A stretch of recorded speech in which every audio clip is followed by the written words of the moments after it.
few moments later. Assalamualaikum warahmatullahi wabarakatuh.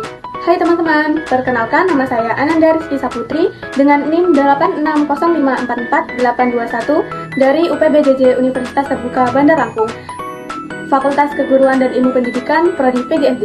Di sini saya akan menjelaskan jawaban tugas 2 dari mata kuliah Filsafat Ilmu.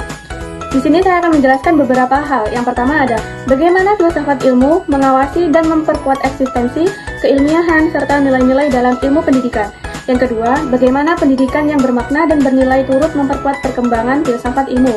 Yang ketiga, mengapa filsafat ilmu dapat disebut sebagai pisau analisis, ontologi, epistemologi, aksiologi dalam membedah persoalan-persoalan pendidikan. Dan yang terakhir, yang keempat, contoh konkret penerapan filsafat ilmu dalam praktik pendidikan, misalnya dalam kebijakan kurikulum atau proses pembelajaran. Yang pertama, bagaimana filsafat ilmu mengawasi dan memperkuat eksistensi keilmiahan serta nilai-nilai dalam ilmu pendidikan. Penanaman nilai-nilai filsafat ilmu memiliki pengaruh yang sangat signifikan dalam memperkuat sikap ilmiah dan etika akademik di lembaga pendidikan. Evolusi ilmu pengetahuan serta teknologi di zaman global dan digital menimbulkan sejumlah tantangan serius seperti kepraktisan dalam keilmuan, plagiarisme, dan penurunan integritas akademik yang menunjukkan perlunya fondasi filosofis yang solid dalam praktis akademik.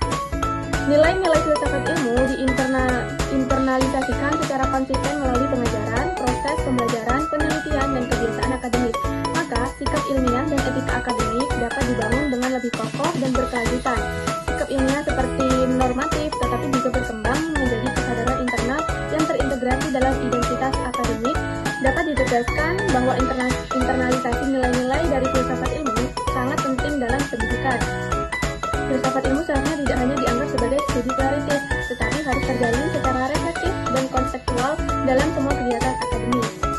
Usaha ini adalah langkah krusial dalam menciptakan budaya akademik yang berintegritas serta melahirkan akademisi yang berpikir kritis, etis, serta memiliki tanggung jawab dalam pengembangan ilmu pengetahuan dan kehidupan masyarakat. Baik, yang kedua, bagaimana pendidikan yang bermakna dan bernilai turut memperkuat perkembangan filsafat ilmu? Pendidikan yang bermakna dan bernilai turut memperkuat perkembangan filsafat ilmu berdasarkan penerapan nilai-nilai dari filsafat ilmu yang berperan penting dalam meningkatkan sikap ilmiah dan etika di lingkungan akademik. Filsafat ilmu memberikan kerangka pemikiran yang mendalam untuk memahami esensi ilmu pengetahuan, metode untuk memperoleh kebenaran ilmiah, serta nilai-nilai yang terkait. Dalam hal ini, filsafat ilmu tidak hanya berfungsi sebagai dasar teori, namun juga sebagai norma yang mengarahkan perilaku akademik agar selaras dengan prinsip objektivitas, kejujuran, dan tanggung jawab moral.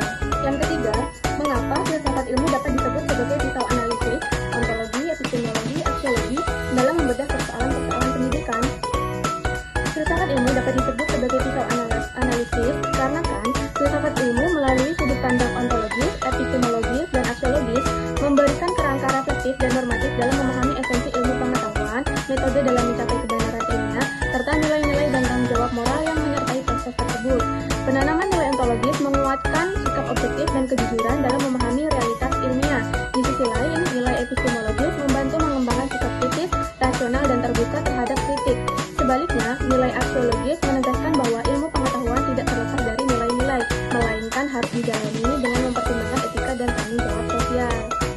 Yang terakhir, yang keempat, yaitu contoh konkret penerapan filsafat ilmu dalam praktik pendidikan, misalnya dalam kebijakan kurikulum atau proses pembelajaran. Contohnya, yaitu usaha sadar dan terencana untuk mewujudkan suasana belajar dan proses pembelajaran agar peserta didik secara aktif mengembangkan potensi dirinya untuk memiliki kekuatan spiritual keagamaan, pengendalian diri, kepribadian, kecerdasan, akhlak mulia, serta keterampilan yang diperlukan dirinya, masyarakat, bangsa, dan negara.